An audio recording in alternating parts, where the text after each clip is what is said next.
Bismillahirrahmanirrahim. Assalamualaikum warahmatullahi wabarakatuh.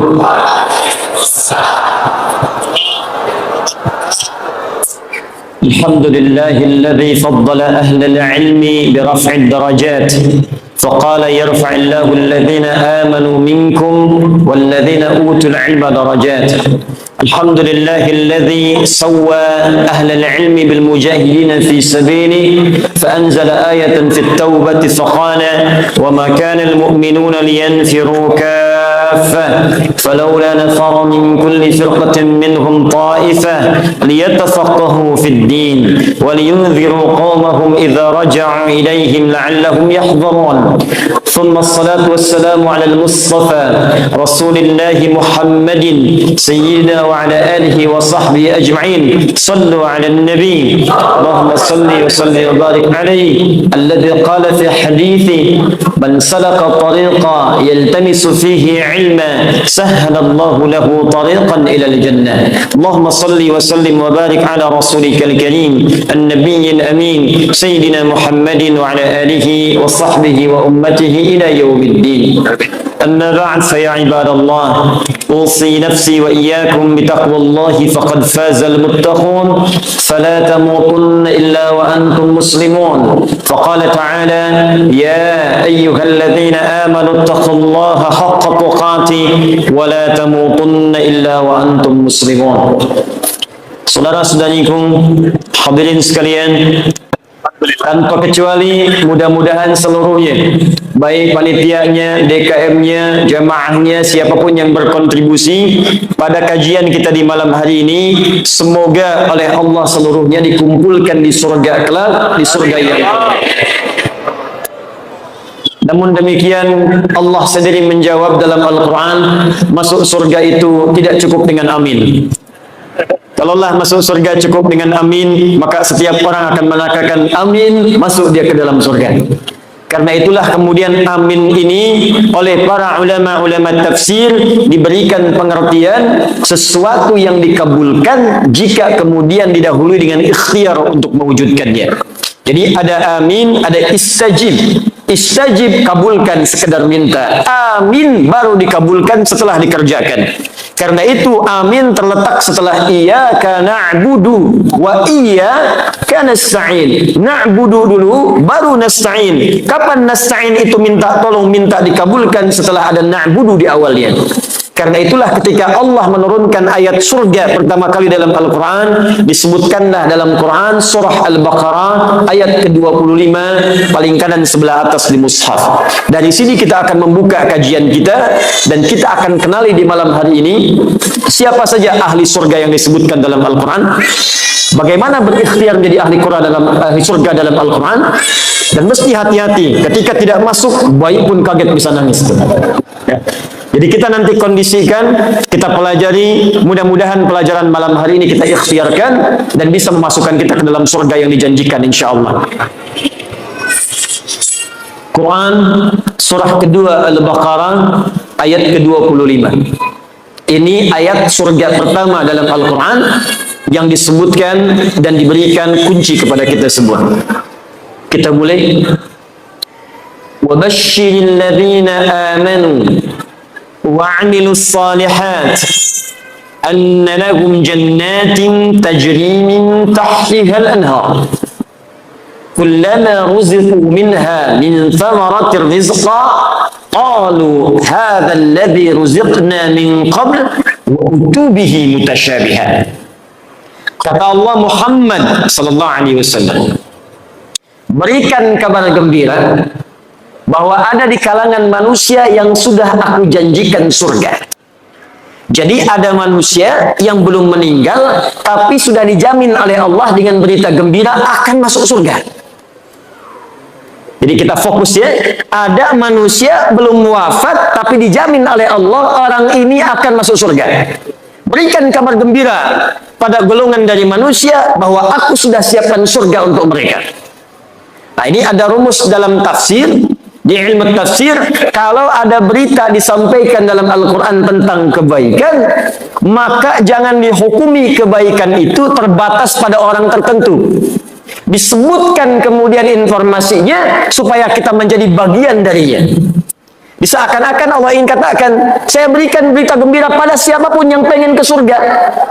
Ada orang dulu, ada orang sekarang, ada orang nanti. Kalau Anda ingin mendapatkan surga dan dijamin masuk surga sebelum wafat, maka kata Allah, kerjakan apa yang akan saya sampaikan sekarang ini. Nanti seperti itu banyak dalam Al-Quran. Misal, nanti di Al-Quran ada kisah tentang orang yang saat sakit, luar biasa sakitnya. Kata medis tidak mungkin sembuh. Kata klinis mustahil ini sembuh. Tapi kemudian dia melakukan satu amalan yang amalannya diabadikan dalam Al-Quran. Begitu kemudian diamalkan ini, seketika diberikan kesembuhan oleh Allah. Tapi di ujung ayatnya Allah berikan pesan, kalau ada orang yang sakit di masa kapanpun mengerjakan amalan yang sama, maka aku akan sembuhkan seperti hamba yang ini disembuhkan. Itu terdapat di Al-Quran surah ke-21 Al-Anbiya ayat 83 sampai 84, kisah Nabi Ayyub alaihi salam. Ada lagi orang-orang yang dalam kehidupannya, teman-teman sekalian, tidak luput dari ujian. Ada yang kemudian dalam dagang kemudian ditipu. Ada yang kemudian dalam rumah tangganya sulit. Ada yang dalam dakwahnya sulit.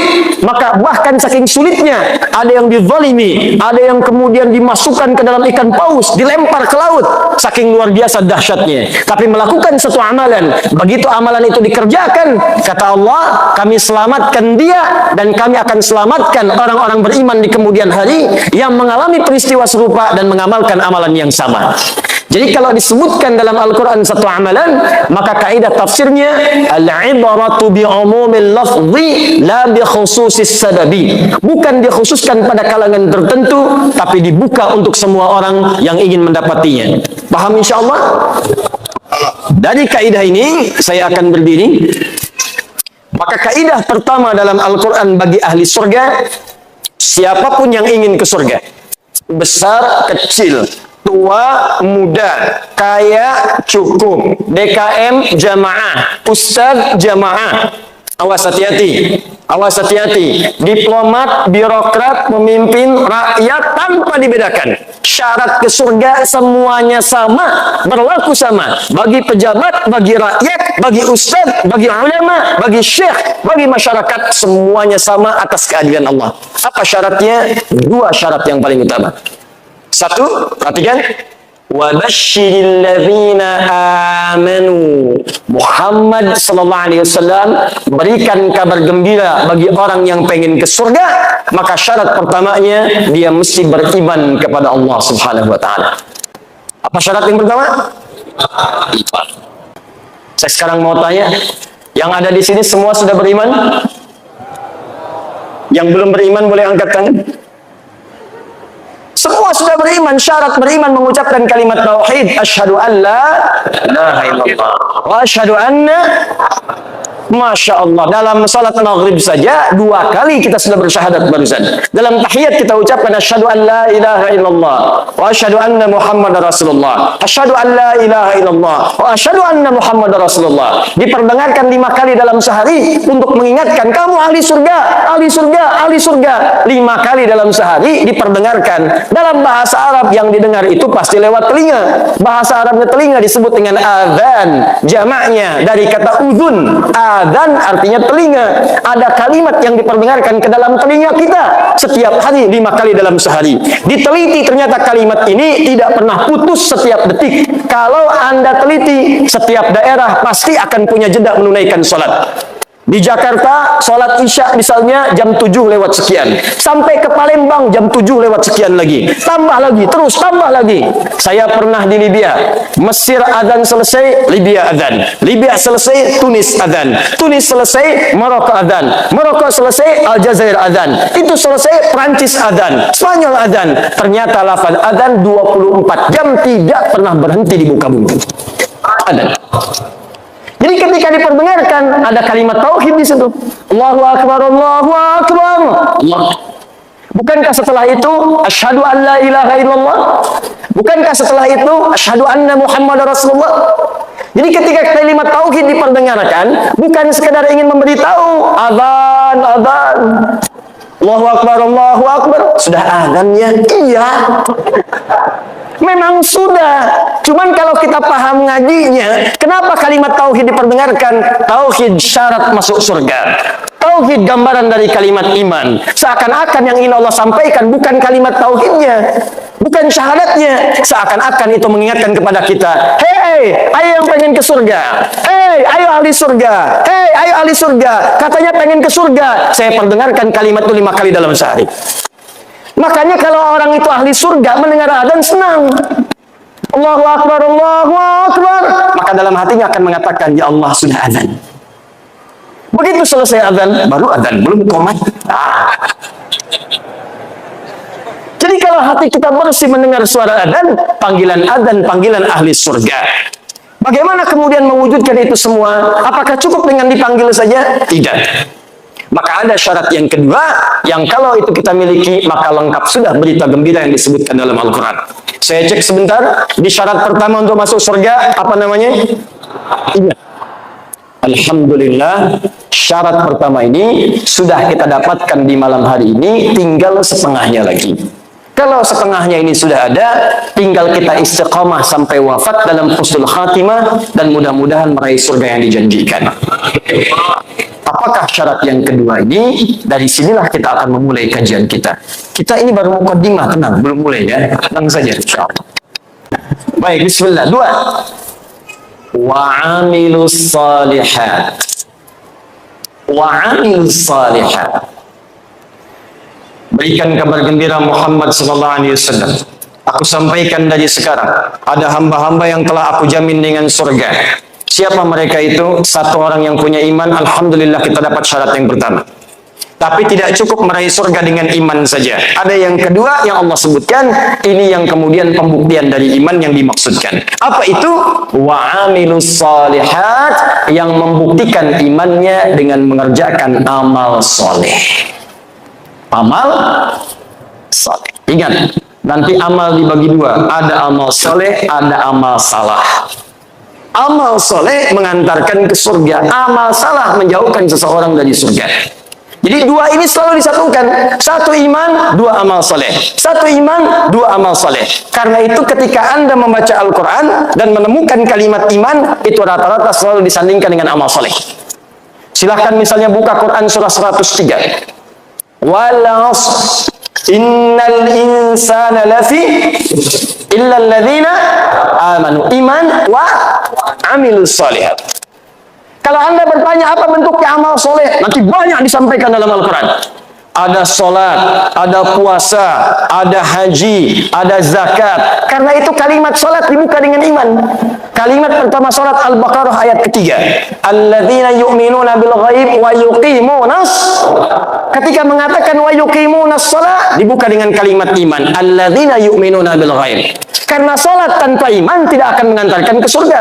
Ada orang belum beriman, pengen ikut-ikutan sholat. Ada. Buka YouTube, lihat. Ada orang di Eropa ingin ikutan sholat, tapi iman tidak ada. Maka sholatnya hanya sekedar mengikuti saja, tidak melahirkan jaminan surga baginya.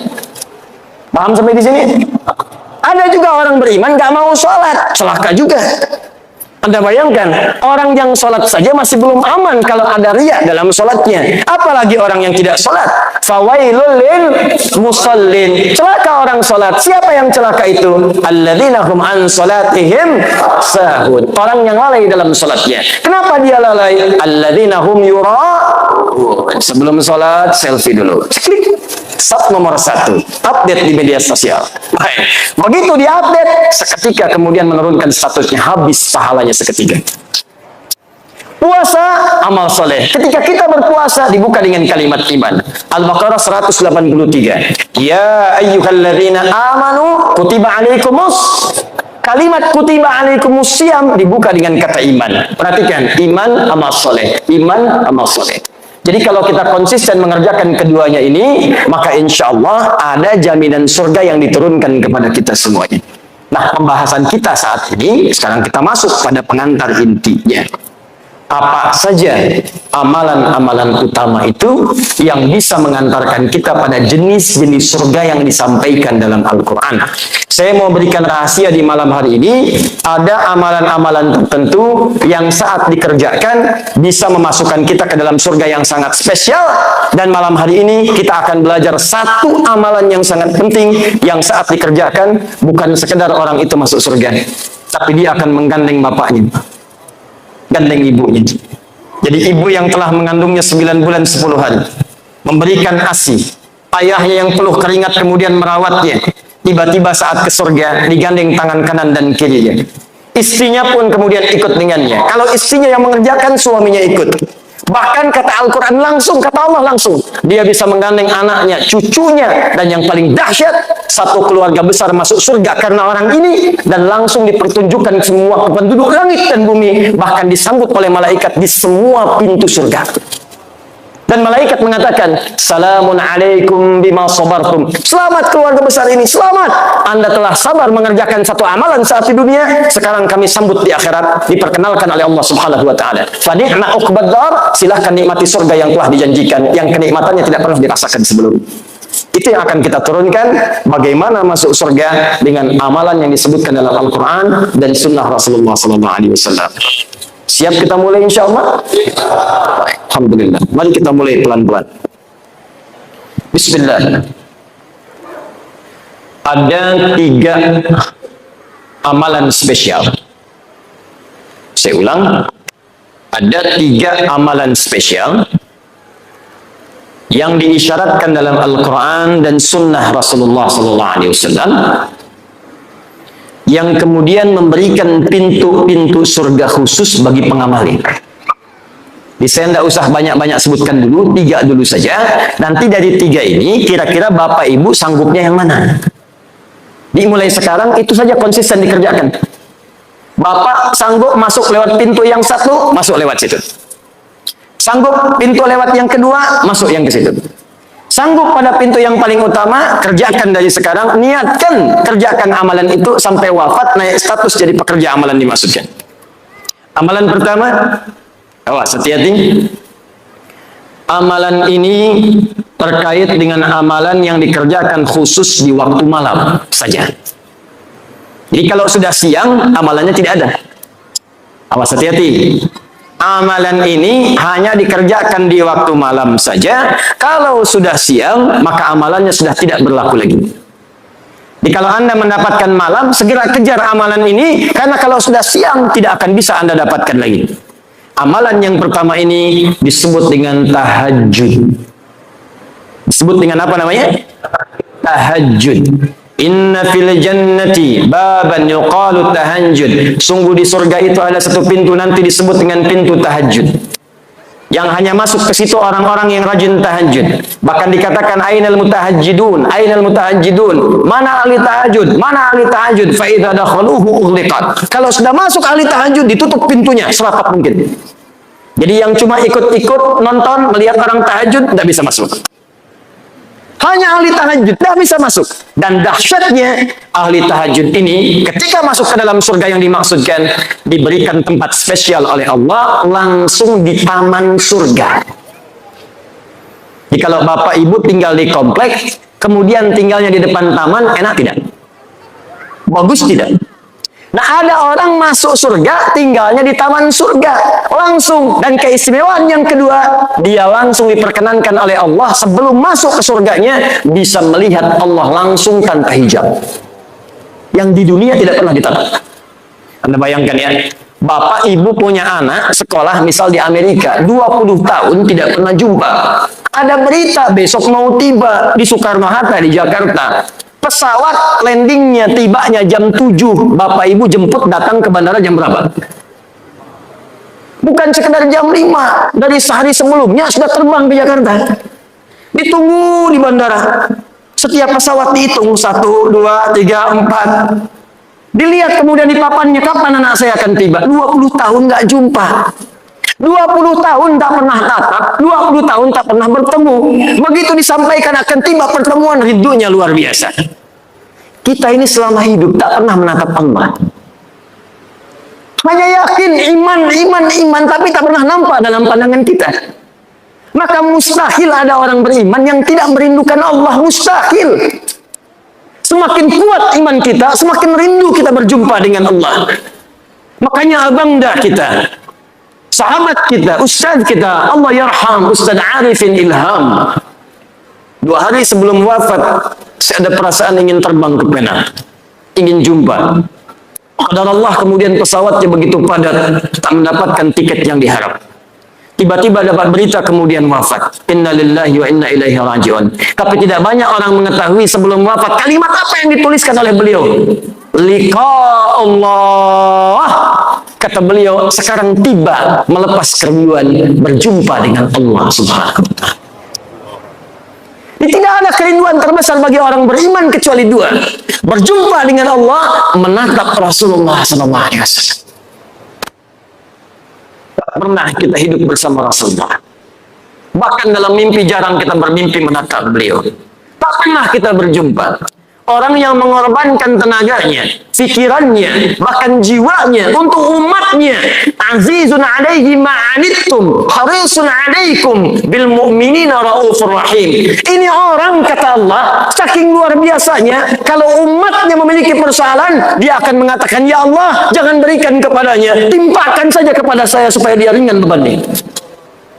Ya Rabb, kalau sakaratul maut itu begitu sakit, maka timpakan semua sakaratul maut yang akan dirasakan oleh umatku, timpakan sekarang kepadaku supaya mereka tidak merasakannya lagi. Muhammad sallallahu alaihi wasallam.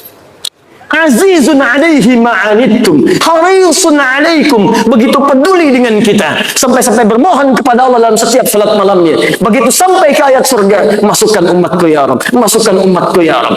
Kullu ummati dakhalal jannah, setiap umatku akan masuk surga, kata Nabi, illa man aba, kecuali yang tidak pengen. Muhammad sallallahu alaihi wasallam. Tak pernah hidup dengan beliau di dunia, jarang kita menatap di alam mimpi, maka siapa yang tidak rindu berjumpa dengan Rasulullah SAW di akhirat nanti? Itu kerinduan. Karena itu pengamal amalan yang pertama ini, begitu kemudian dihisab, langsung wajahnya berbinar-binar gembira, padahal belum masuk ke dalam surganya. Ada yang mengatakan sudah di surga, tapi bukan karena masuk surganya, karena berhasil menatap Allah tanpa hijab yang dia rindukan. Turunlah Quran surah ke-75, namanya surah Al-Qiyamah. Sebelum surga itu dimasuki, terjadi kiamat. Saat hisab berlangsung, muncullah keistimewaan itu. Ayat 22 sampai ayat 23. Perhatikan kalimat Al-Qurannya. Wujuhu yawma idin nadhirah. Ada orang yang pada saat itu wajahnya berbinar-binar gembira. Anak yang wisuda belajar. Ada yang di Unsri, ada yang ke ITB, ada yang ke UI, belajar bertahun-tahun, ingin jadi dokter spesialis. 4 tahun, 5 tahun, 6 tahun. Begitu di wisuda berbinar wajahnya gembira. Gembira. Ini di hari kiamat ada wajah yang gembira luar biasa. Nadhirah, terpancar aura kebahagiaan di wajahnya. Apa yang menyebabkan dia gembira? Padahal dia belum masuk surga. Ila rabbiha nadhirah. Ila rabbiha nadhirah. Karena dia berhasil menatap wajah Rabbnya tanpa hijab sama sekali. Siapa orang ini?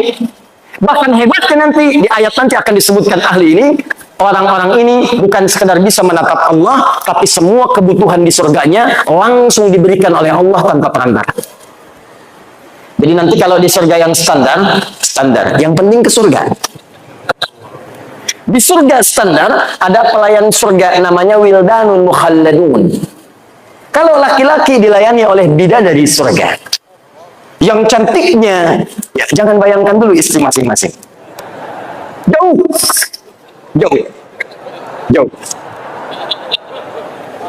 Ada yang seperti berlian. Jadi begitu kemudian menatapnya, cahaya berkilauan. Masya Allah. Bapak Ibu lihat istri masing-masing, tembaga. Minimal masih ada pancarannya. Ada yang seperti mutiara, lu'lu wal marjan. Ada berlian yang jarang didapatkan. Anda pakai berlian, ibu pakai berlian, bangganya luar biasa. Di surga langsung pelayannya, wajahnya seperti berlian. Masya Allah. Hurun 'ain. Hurun 'ain. Bidadari-bidadari yang memikat mata. yang saat ditatap begitu indah. Mala ainan ra'at wala udhunan sami'at wala khatara ala qalbi bashar. Kalau di dunia tidak pernah dilihat, tidak pernah terdengar kisahnya, dan sekarang pun bapak-bapak melamun tidak seperti itu. Itu bahasa Nabi. Anda lamunkan pun tidak seperti itu. Jadi kalau yang laki-laki mendapatkan pelayanan dari bidadari surga, yang perempuan siapa bu? Tidak ada bidadara. Yang ada pangeran-pangeran surga. Jadi kalau laki-lakinya dilayani oleh bidadari surga, maka yang perempuannya dilayani oleh pangeran-pangeran surga. Gantengnya jangan bayangkan suami ibu sekarang. Jangan samakan dengan ustadz yang sedang ceramah. Jauh. Jauh. Indahnya luar biasa. Bi aqwabi wa abariqa wa ka'sin min ma'in. Ketika melayani Anda, maka mutiara-mutiara. Ada gelang-gelang yang indah. Kalimatnya sangat luar biasa. Wajahnya sebelum datang cahayanya sudah tiba. Anda bayangkan? Sebelum datang cahayanya sudah tiba. Sebelum datang auranya sudah tampak. Begitu tiba pancarannya luar biasa. Itu surga yang standar. Surga yang paling standar. Surga yang ini tidak. Langsung Allah yang memberikan. Apa amalan orang ini? Disebutkanlah langsung di Quran surah 51 ayat 15 sampai 17. Paling kanan pertengahan dari atas sampai ke tengah. Quran surah 51 ayat 15 sampai 17. Kita batasi dulu sampai 17 dulu. Pelan-pelan. Innal muttaqina fi jannatin wa uyun. Nanti ada orang-orang takwa yang akan tinggal kemudian di taman surga. Apa keindahan taman surga itu? Akhirina ma atahum rabbuhum. Maka mereka akan mengambil semua kenikmatan surga langsung diberikan oleh Allah Rabbnya. Berikan, berikan, berikan. Lihat, kalimatnya menggunakan Rabb. Rabbuhum. Ketika menatap Allah, kalimatnya menggunakan Rabb. Wujuhu yawma idzin nadhirah ila rabbiha nadhirah. Rabb. Yang memberikan nikmatnya, Rabb. Bahkan yang paling dahsyat, ada orang-orang yang masuk surga ini saat di dunia, dia punya kemampuan yang kata manusia terbatas. Kata orang dia tidak berpunya. Tapi orang-orang tidak sadar, dia punya amalan yang tidak dimiliki oleh orang yang lainnya. Kata yang kaya, dia miskin. Kata si miskin ini, yang kaya itu miskin karena dia tidak punya amalan seperti yang pernah saya kerjakan. Jadi dia menyiapkan kekayaannya saat tiba di akhirat. Jadi saat masuk ke Masjid Baitur Rahman, dia jalan, dia lewat empempet Paradin. Karena tak punya untuk yang dibeli, dia bawa sampai ke masjid. Empempet Paradin, empempet Paradin. Masuk masjid, baru mau tahiyatul masjid, meninggal. Kullu nafsin dha'iqatul maut. Ya ayyatuhan nafsul mutmainnah. Begitu masuk ke dalam surga, dimasukkan ke surganya, yang pertama teringat empempet Paradin. Ada itu isyaratnya. Kullama ruziqu minha min thamarati rizqan qalu hadha alladhi ruziqna min qabl wa utubihi mutasyabiha wa utubihi mutasyabiha. Begitu masuk ke dalam surga, ya Allah, empempet Paradin persis sama seperti yang dipikirkan. Sama persis. Apakah sama Paradinnya? Belum tentu. Sama persis. Jadi bayangkan, semua yang diinginkan di surga baru difikirkan tiba. Ya Allah, sekutang disalpukan empempe.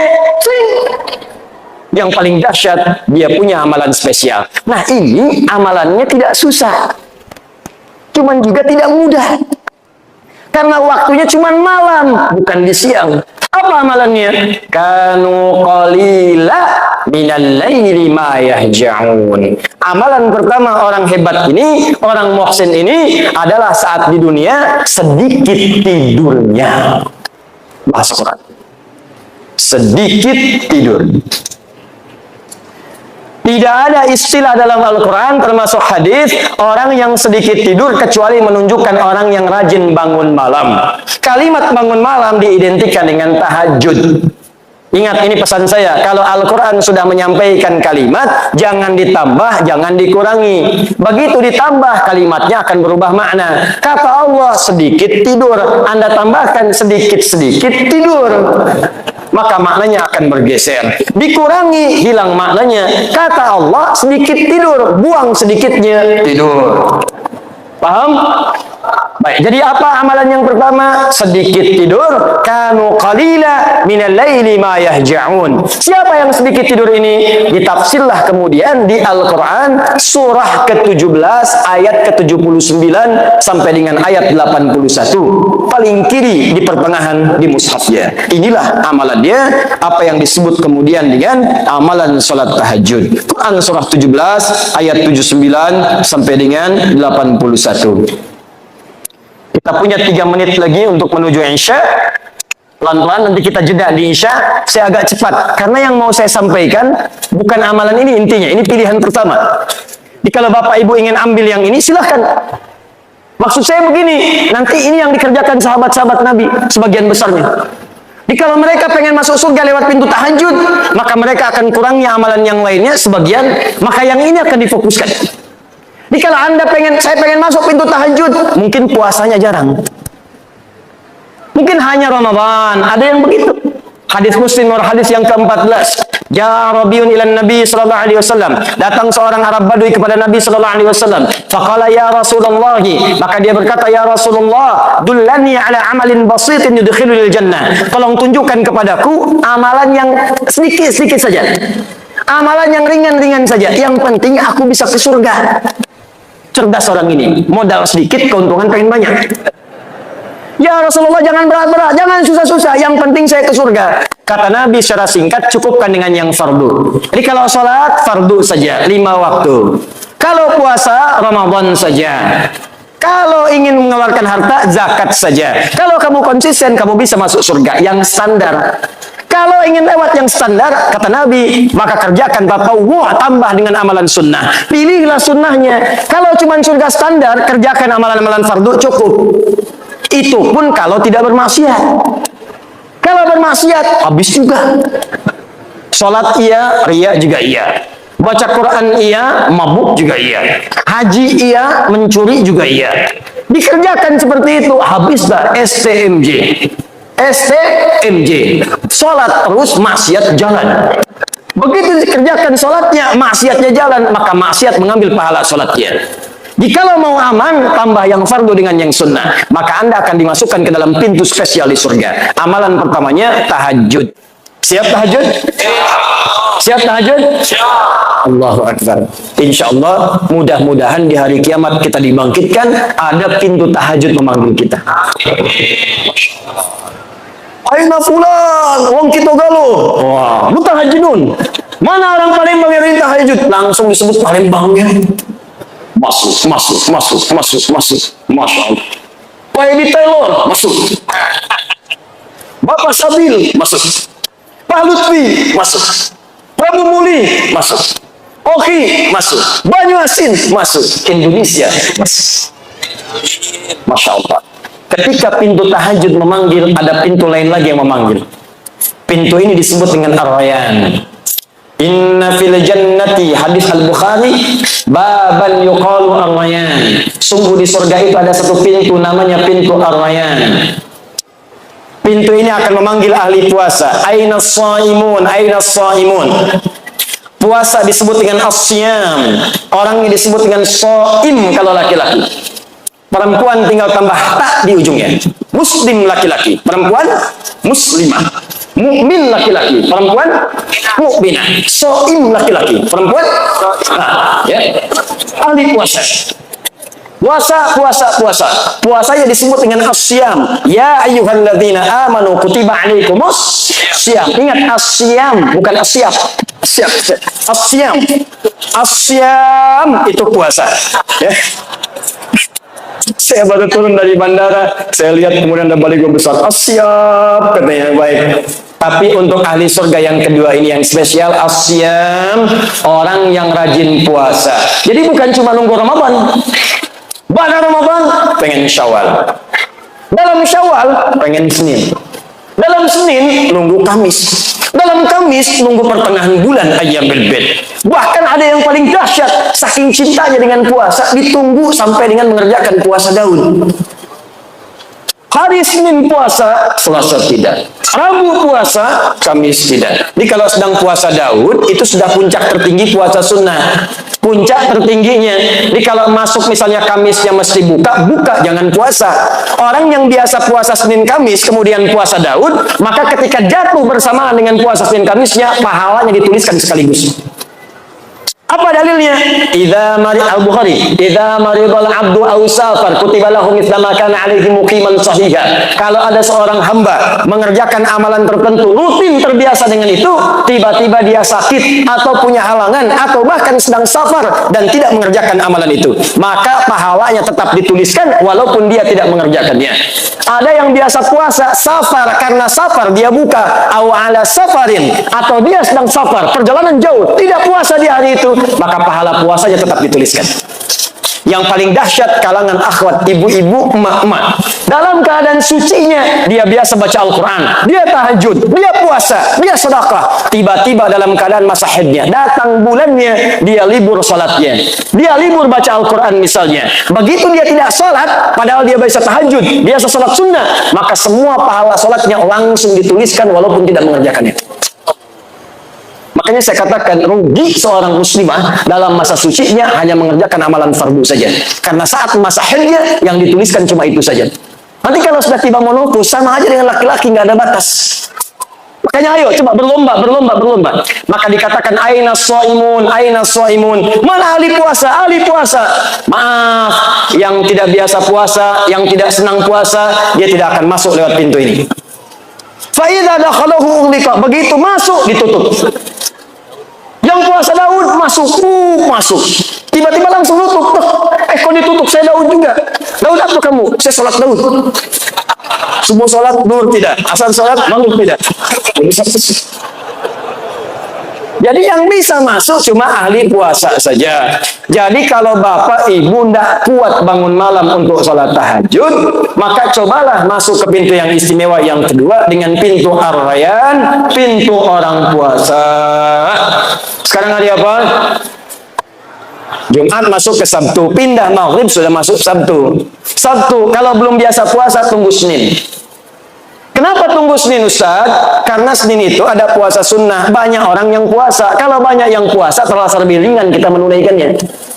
Kalau Anda saja sendirian yang lain puasa, baru mau coba, sudah pengen puasa Daud. Biasanya subuh, sebelum subuh sahur, duhur buka. Coba Senin dulu. Senin nikmat, Kamis coba. Makanya jaraknya agak jauh antara Senin dengan Kamis. Nikmati dulu. Senin dengan Kamis jalan, tunggu pertengahan bulan. Perhatikan bagaimana Islam memberikan runtutan supaya nikmat mengerjakan semua amalan itu. Kalau sudah selesai semuanya, Masya Allah, Ramadan nikmat, Daud nikmat, Senin Kamis nikmat. Maka ada amalan ketiga, ini yang ingin saya percepat. Maaf, kalau Anda mengerjakan amalan ini, maka akan otomatis terdorong jiwa kita mengerjakan amalan yang lain. Biasa puasa, belum tentu tahajud. Biasa tahajud, belum tentu puasa. Tapi kalau Anda mengerjakan amalan yang ketiga ini, maka otomatis diri kita ini akan dipaksa seketika ingin menunaikan tahajud. Seketika nikmat puasa. Saking hebatnya amalan ketiga ini, kalau yang tadi pintu tahajud masuk, pintu puasa masuk, pintu sedekah masuk, yang ini semua pintu surga berebut memanggil namanya. Sampai Abu Bakar As-Siddiq radhiyallahu taala anhu mengatakan pada Nabi, ya Rasulullah, apakah saya bisa masuk lewat pintu-pintu itu? Kata Nabi, semoga engkau termasuk dari bagiannya. Maka beliau menata setiap harinya untuk mengerjakan amalan-amalan yang dipanggil lewat semua pintu itu. Dan dalam Al-Quran ada satu amalan kalau dikerjakan maka cenderung kemudian mengajak pada amalan yang lain. Apakah amalan itu? Itulah amalan ahli Al-Quran. Amalan ahli Al-Quran. Saya hadirkan hadis-hadisnya, nanti saya contohkan langsung pembuktiannya dan cara berinteraksi dengannya. Nanti kita sepakat mulai malam ini, insya Allah kita mencoba menjadi ahli Al-Quran. Siap insya Allah? Ya, harus siap. Ya, harus siap. Mudah-mudahan saat wafat kita tercatat sebagai ahli Quran dan bisa mendapatkan apa yang dijanjikan. Ya, mesti beda. Quran surah ke-13 ayat 23 sampai 24. Siapakah orang ini? Ditafsir di Quran surah 35 ayat ke-33. Siapakah ayat 33 ini? Dijelaskan di ayat 32 ini. Apa keutamaan orang ini? Dijelaskan oleh Nabi dalam hadis riwayat At-Tirmidzi. At-Tirmidzi itu nama aslinya Muhammad. Tumbuh berkembang di Tirmidzi, maka dikenal dengan At-Tirmidzi. Menulis salah satu kitab Sunan At-Tirmidzi atau dikenal dengan Sahih At-Tirmidzi. Nomor hadis 2910, 2915, 2920. Nanti kita terangkan apa saja isinya dari nomor-nomor hadis yang disebutkan. Juga nanti tambahan spesial dari hadis Abu Abdurrahman As-Sulami dari sahabat Ali bin Abi Thalib radhiyallahu taala anhu dari Nabi sallallahu alaihi wasallam yang dikutip nanti oleh Imam An-Nawawi dalam kitabnya Tibyan fi Adab Hamalatil Quran. Yuk kita mulai.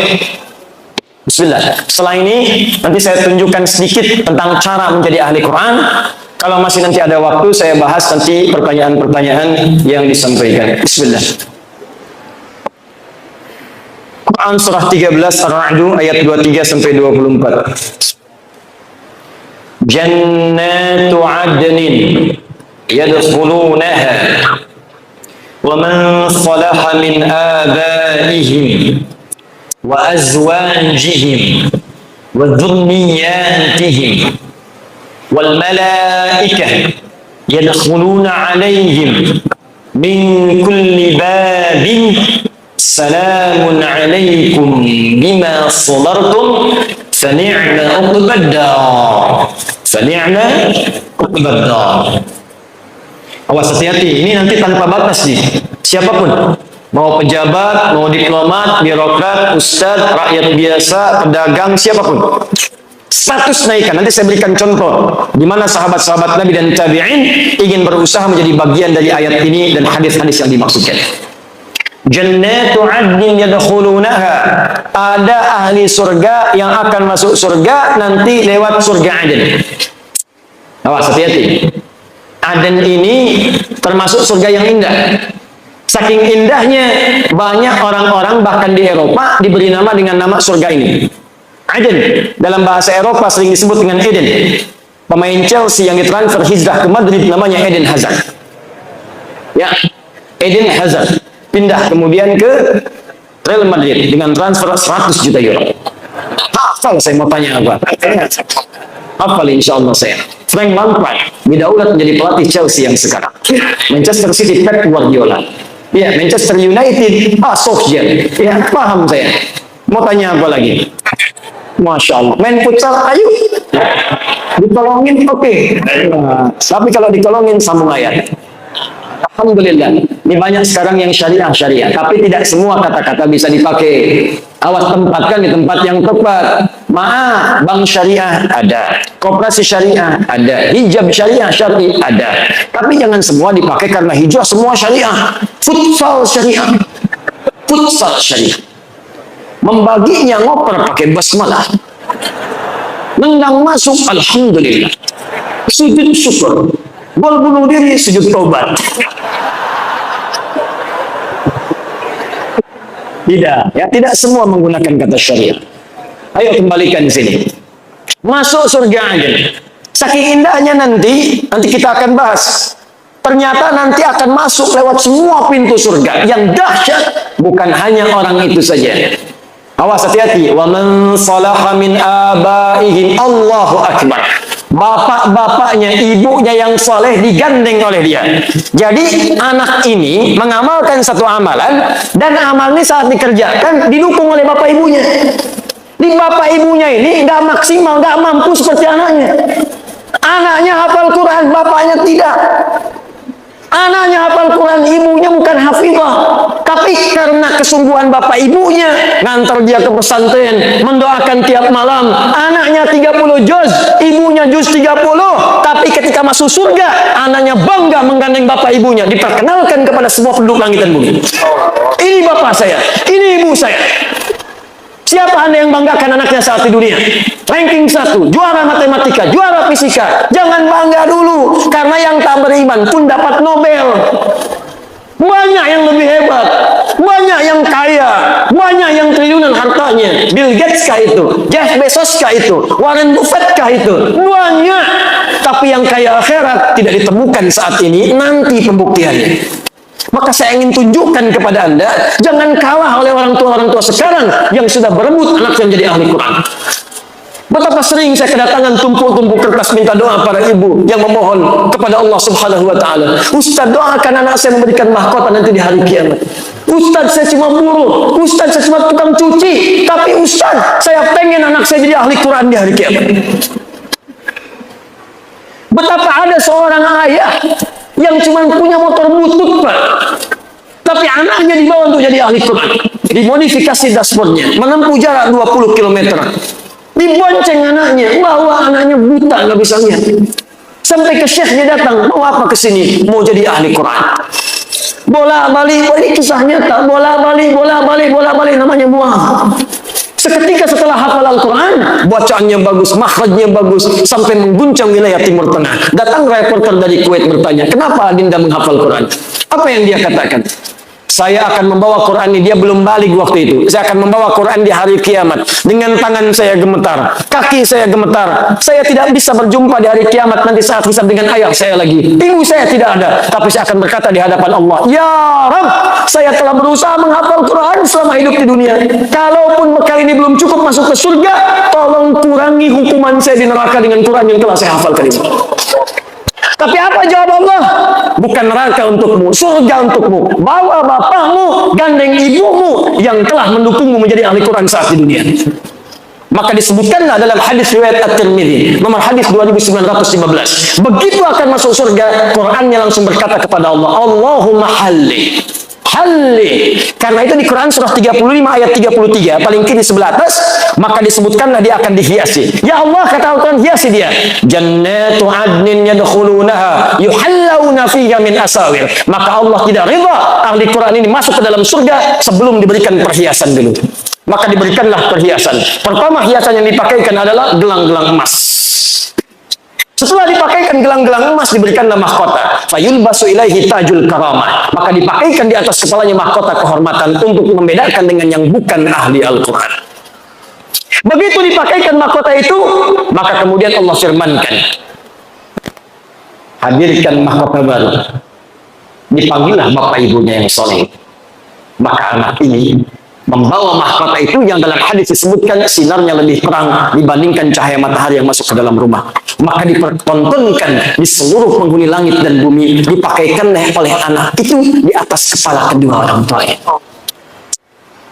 Kami ada sekolah di Bekasi, namanya Al-Ihsan Islamic School. Anak-anak TK-nya diberikan manhaj menghafal Quran.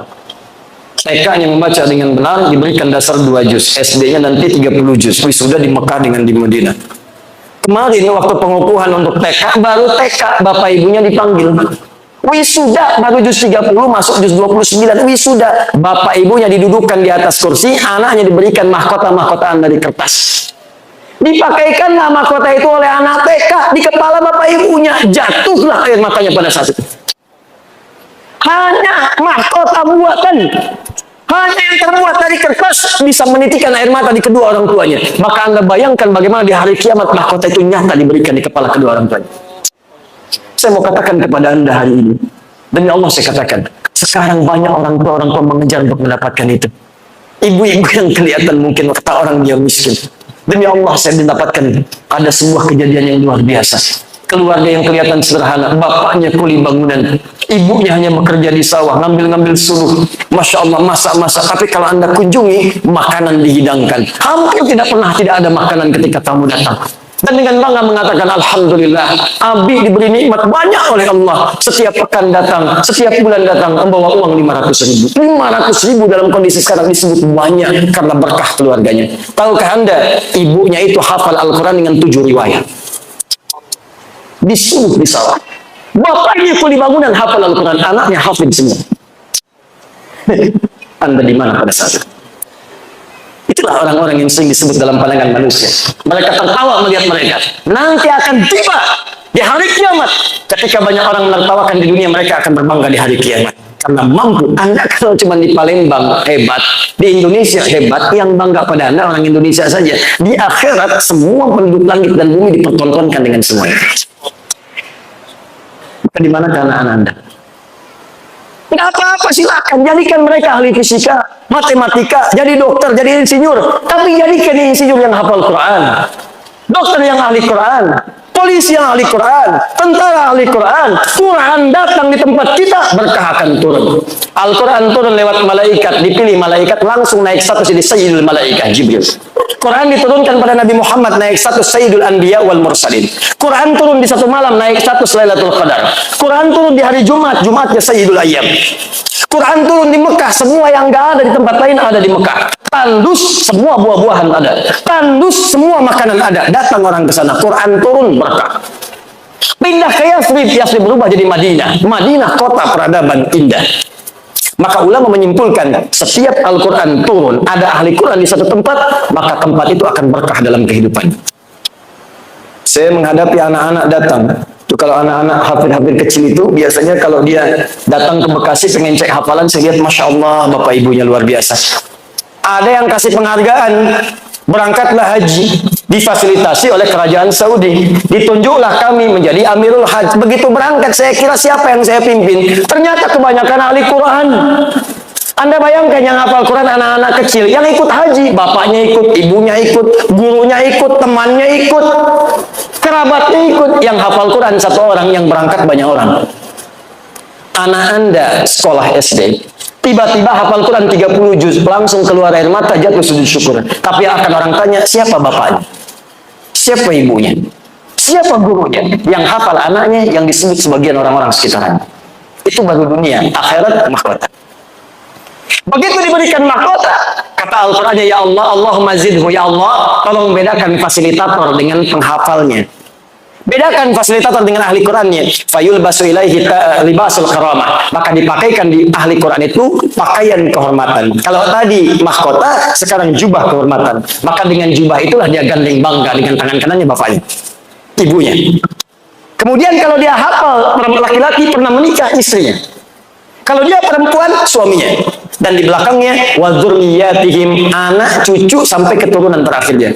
Maka diparadekan masuk surga dari semua pintu surga. Setiap lewat satu pintu surga, maka malaikat mengatakan kepadanya, wal malaikatu yadkhuluna alaihim min kulli babin, salamun alaikum bima sabartum. Mereka mengatakan, selamat bisa masuk ke sini karena Anda sabar saat di dunia. Sabar.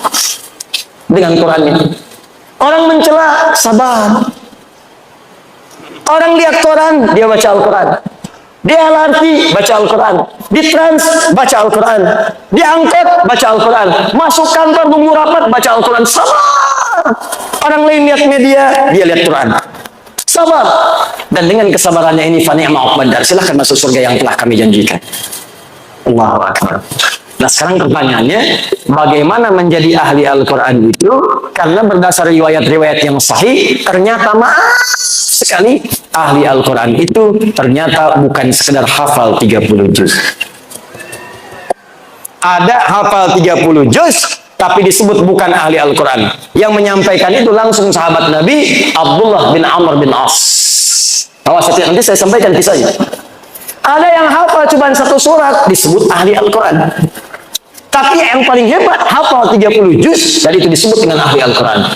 Nah, pertanyaannya, siapa ahli Al-Quran itu? Bagaimana cara mengamalkannya? Itu yang terakhir kita bahas.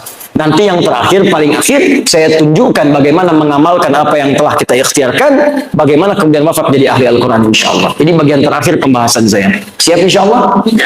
Baik. Sebelum saya buka pembahasannya, yang tadi itulah yang terbaik di antara amalan-amalan yang lain. Sebab ahli Al-Quran itu kalau sudah rajin dengan Qurannya, dia pasti tahajud. Karena itu perintah tahajud, kemudian disandingkan dengan bacaan Quran. Dalilnya Quran, surah 73, ayat ke-20. Ya, setelah Allah mengatakan, bangun malam, tunaikan tahajud, maka dibuka dengan kalimat, faqra'u ma tayassara minal Quran. Dalam tahajud itulah, baca Quran yang biasa engkau bacakan. Yang ringan-ringan, baca. Yuk kita kembalikan. Khairukum man ta'allama al-Qur'ana wa 'allama. Nabi menyampaikan yang terbaik di antara kalian dari sekian hamba yang soleh, dari sekian hamba-hamba yang hidup di bumi adalah orang yang mau belajar Al-Quran dan mengamalkan apa yang telah ia pelajari itu. Hadis ini, kata para ulama, mengandung dua hal sekaligus. Pertama adalah mempelajari Al-Qurannya, kedua adalah mengamalkannya. Dalam mengamalkan pelajaran Al-Quran ini, ada 3 jenis yang bisa kita lakukan. 3 ini yang menjadikan seseorang disebut sebagai ahli Quran. Jadi kalau Bapak Ibu ingin jadi ahli Al-Quran, maka caranya ada 3. Ada berapa? 3. Saya ulang. Caranya ada 3. 1. Ada yang disebut ahli Quran, ahli qiraat. Ahli Quran, ahli qiraat, yang senang membaca. Jadi untuk menghafal, Allah berikan kemudahan, tapi dia senangnya baca. Sehingga karena senang baca ini, konsentrasi kehafalannya agak berkurang. Mungkin hafalnya cuma 1 surat, Al-Baqarah saja misalnya. Atau hafalnya 1 surat, Al-Ikhlas saja. Ada di antara sahabat Nabi yang kalau baca surat dalam sholat, saking ikhlas ya sholatnya, yang dibaca cuma Al-Ikhlas saja. Al-Ikhlas terus, sampai diadukan oleh sahabat yang lainnya. Ini hadis sahih, nyata. Ketika diadukan pada Nabi, ya Rasulullah, si fulan kok bacanya itu melulu. Jadi imam, Al-Ikhlas. Jadi imam, Al-Ikhlas. Sampai makmumnya pun sudah paham. Begitu mau sholat, pasti Al-Ikhlas. Ghairil maghdubi alaihim waladdallin. Al-Ikhlas. Diadukan pada Nabi, ya Rasulullah, si fulan bacanya Al-Ikhlas. Terus dipanggil oleh Nabi, ya fulan, kamu diadukan oleh kawan-kawanmu, kenapa baca Al-Ikhlas terus? Kata sahabat ini, ya Rasulullah, ana uhibbullah ta'ala, saya mencintai Allah. Saking cintanya dengan Allah, saya senang baca surat Al-Ikhlas karena kecintaan kepada Allah. Masya Allah. Ahlullahi wa khasatuh. Kalimat itulah yang memasukkan dia dalam keluarga, barisan-barisan yang dicintai oleh Allah dan dikhususkan oleh Allah Subhanahu wa Ta'ala. Kata Nabi, teruskan. Bayangkan. Dia ada orang yang ahli Quran, hafalnya mungkin sedikit, 1 surah, 2 surah, tapi kecintaannya pada Al-Quran menjadikan dia rajin baca. Masya Allah, baca seperti Ramadan kemarin. Ya, one day 1 juz, semalam sehari 1 juz. Ya, besoknya 1 juz lagi, sebulan 30 juz. Allahu Akbar, baca. Al-Imam Asy-Syafi'i hari-hari biasa 1 hari 30 juz. Ramadan setiap hari 2 juz. Siang 1 juz, malam 1 juz. 30 hari 60 juz. 60 juz emang ada? 60 kali khatam. 60 kali khatam. Anda bayangkan. Saking cintanya dengan Al-Quran. Al-Imam An-Nawawi menyebutkan kisah dalam kitabnya At-Tibyan fi Hadab Hamalatil Quran. Ada seorang di zaman salafus saleh yang senang dengan baca Al-Quran, yang senang dibaca suratnya Al-Baqarah, Pak. Ini kisah nyata. Di setiap mau tidur Al-Baqarah, setiap mau tidur Al-Baqarah. Nanti ada yang senang Al-Mulk, ada yang senang Yasin. Ini senangnya Al-Baqarah. Di kalau senang Yasin, baca Yasinan. Senang Al-Mulk, Al-Mulkan. An-Nisa, An-Nisaan. Al-Baqarah, Baqarahan. Dia ini senang Al-Baqarah, Baqarahan. Tiap malam sebelum tidur, Baqarah. Saking cintanya dengan Al-Baqarah, tidak pernah tidur sebelum baca Al-Baqarah. 1 kali tertidurlah ia karena lelah dan belum sempat baca Al-Baqarah. Di pertengahan malam dalam tidurnya, tiba-tiba terbangun, kaget. Tangannya mengenai sebagian dari tubuh kawannya. Kawannya kaget bangun, mengatakan, kamu kenapa tiba-tiba bangun kemudian tanganmu kena saya? Kata orang ini, laqad ra'aitu fil manam annani laqad natuhatni al-baqarah. Saya tadi mimpi dalam tidur diseruduk Al-Baqarah. Saking dekatnya dengan surat itu, diingatkan, kamu belum baca saya. Enak kamu tidur, baca dulu baru tidur. Bangun dia, ambil wudhu, baca. Makanya banyak keutamaan surah-surah dalam Al-Quran, fadilah-fadilah tertentu. Siapa yang baca Al-Mulk sebelum tidur, baca, maka jasadnya akan dijaga di alam kubur. Oh, yang benar Ustaz, wafat aja dulu, ntar baru ketahuan. Banyak nanya. Gampang membuktikannya, wafat nyata. Apakah bisa milih? Tidak. Mungkin antum duluan, baru saya. Ya bisa. Bisa saya duluan setelah antum. Mungkin. Bisa memang saya duluan mengambil jenazah antum. Nggak bisa milih, bisa milih. Mungkin kita bisa wafat lebih dulu. Saya permohonan kepada Allah, saya pengen wafatnya syahid. Doakan. Syahid itu tidak harus di medan peperangan fisik. Mungkin saat mengajar bisa wafat. Alhamdulillah. Mudah-mudahan ada yang bisa menggantikan di kemudian hari. Bangun bangsa ini, cintai bangsa ini, berbuatlah yang baik untuk bangsa ini. Karena banyak ulama ini punya saham untuk membangun bangsa kita ini. Jangan terpecah belah, bangunlah bangsa dengan baik. Insya Allah kami nanti ada program untuk bisa mengundang siswa-siswa di seluruh penjuru Indonesia untuk belajar. Nanti saya didik langsung, sudah ada angkatan kedua sekarang. Didik selama setahun, kemudian saya kirim ke Timur Tengah. Alhamdulillah nanti yang sudah lulus ke Sudan dalam waktu dekat, nanti orang Sudannya datang akan dibawa langsung ke sana untuk belajar khusus ya. Di Sudan ada 25 orang, di Turki ada 13 orang, di Madinah ada murid kami juga di sana, di Al-Azhar ada. Terakhir saya sebelum kesini di hotel langsung ditelepon, alhamdulillah atas keagamaan di kedutaan Mesir minta CV kami. Kemarin kami bersama 2 orang syekh dari Mesir, dan insya Allah akan diberikan kuota beasiswa di Al-Azhar 50 sampai 100 orang. Kita pilih putra-putri terbaik bangsa kita, belajarlah ke sana, pulang jadi ulama. Harus ada ulama dari Palembang. Palembang itu sejarahnya penuh dengan ulama. Syekh Abdul Somad Al-Palembangi itu ulama hebat, mufti di Makkah Al-Mukarramah, mufti generasi dulu. Syekh Ahmad Khatib Al-Minangkabawi dari Minangkabau, punya murid-muridnya pun dari Jawa. Siapa? Di antaranya Muhammad Darwish, kelak dikenal dengan Syekh Ahmad Dahlan, Al-Habib Ahmad Dahlan, pendiri Jamiah Muhammadiyah 18 November 1912. Siapa lagi? Syekh Muhammad Hashim bin Ash'ari, pendiri Jamiah Nahdlatul Ulama 31 Januari 1926. Ada lagi keramatnya di Banten, Syekh Nawawi Al-Bantani. Itu orang-orang hebat semua. Ada Syekh Yasin Al-Padami, yang kalau kemudian dalam orang-orang haji itu biasanya bawa air zam-zam, ngasih pakai kaos oblong, pakai sarung. Tidak tahu kalau orang itu mufti. Begitu tiba waktu sholat, memberikan fatwa di Masjid Al-Haram. Allah ya Rabb, hadirkan alim ulama insya Allah dari Sumatera Selatan di kemudian hari yang selevel dengan ulama-ulama ini. Ayo belajar. Bangun bangsa ini, bangun daerah kita, supaya keberkahan diturunkan oleh Allah Subhanahu wa Ta'ala. Tadi hidayat orang sekarang, ilmunya baru sedikit, masa depan tantangan banyak. Anak bapak ibu yang harus jadi lebih baik daripada saya. Ayo belajar di sana. Ayo tumbuhkan semangat, bangun cita-cita. Maaf, kalau cuma jadi ahli pertanian, banyak dari IPB. Arsitek insinyur banyak di ITB. Dokter banyak di UI. Ulama dari mana datangnya? Jarang pewaris Nabi. Makanya ketika ada ulama, jaga, ambil ilmunya, manfaatkan dengan baik. Dan di antara yang terbaik adalah ahli Al-Quran. Mulai sekarang, ayo coba buat kebiasaan rajin baca Quran. Ya, bagus, gerakan, bangun. One day one juz, one day nisfu juz, half of juz, setengah juz, boleh. One day one rubuh, 1/4 juz, boleh, silakan. Bangun kebiasaan. Walaupun one day one ayat, 1 hari 1 ayat, boleh, silakan. Walaupun heran juga. Alif Lam Mim. Sudah dulu. Yang penting surga. Tambah. Ya. Nah, membaca ini nanti mengantarkan pada kemuliaan yang kedua. Ada ahli Quran, rajin mengkaji Al-Quran. Bacanya sedikit. Nggak seperti yang lain, 1 juz sehari. Dia ini sehari paling banyak 10 ayat.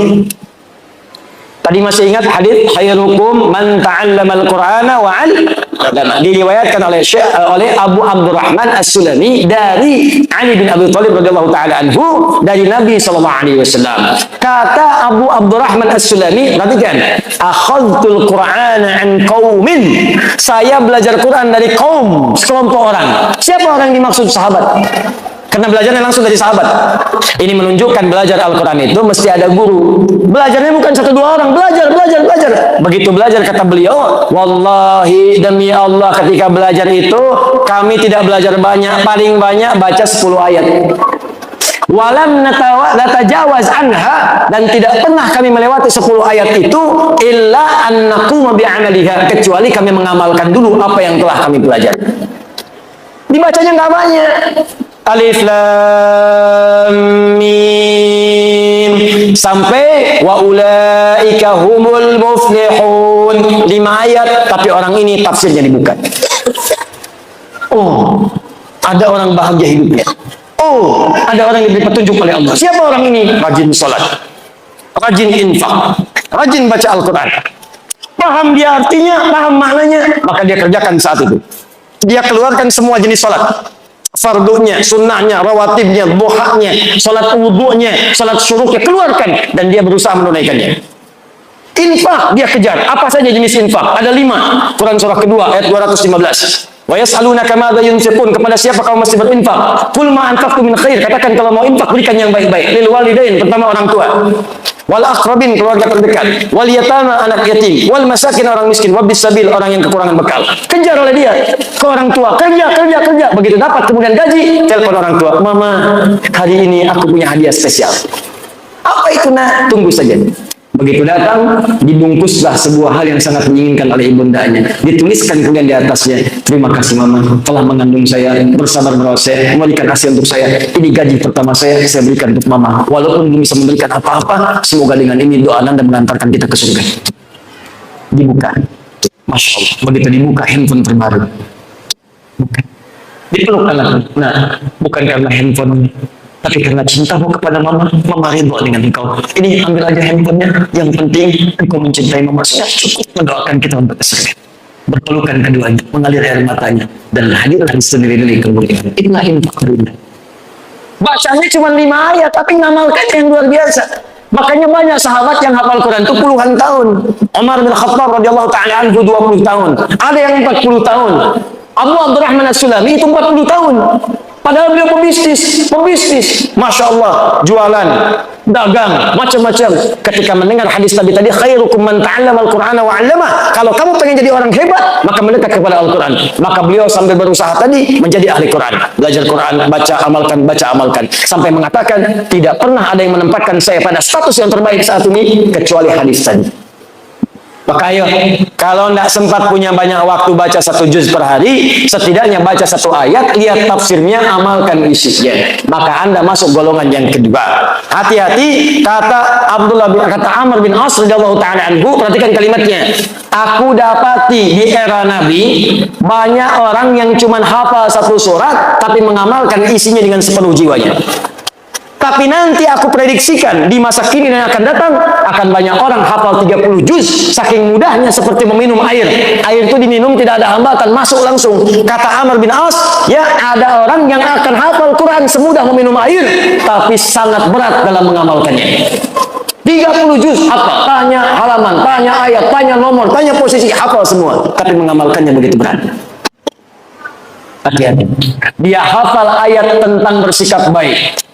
Awas, hati-hati, la yasraqu minkum, jangan saling mencela. Tapi mengamalkannya sulit. Dia hafal ayat jangan berselisih, wala tafarraqu, hafal ayatnya, tapi mengamalkannya sulit. Hanya karena 1 kunut, 1 tidak berselisih, padahal ayatnya hafal. 1 bismillah jahar, 1 sir berselisih, padahal ayatnya hafal. Ada terjadi seperti itu? Ada. Berarti prediksi sahabat itu benar. Maka kalau ingin jadi ahli Quran, pilihan pertama banyak membaca, pilihan kedua menelaah, yang ketiga ini yang paling hebat.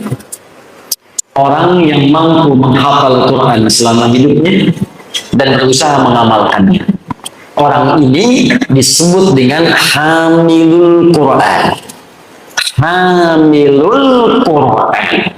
Orang sekarang menyebutnya hafid. Orang dulu tidak menyebut hafid. Karena hafid itu orang yang hafal hadis 100.000 hadis dengan sanadnya plus matanya. Orang-orangnya sampai ke Nabi dan isinya 100.000 disebut hafid.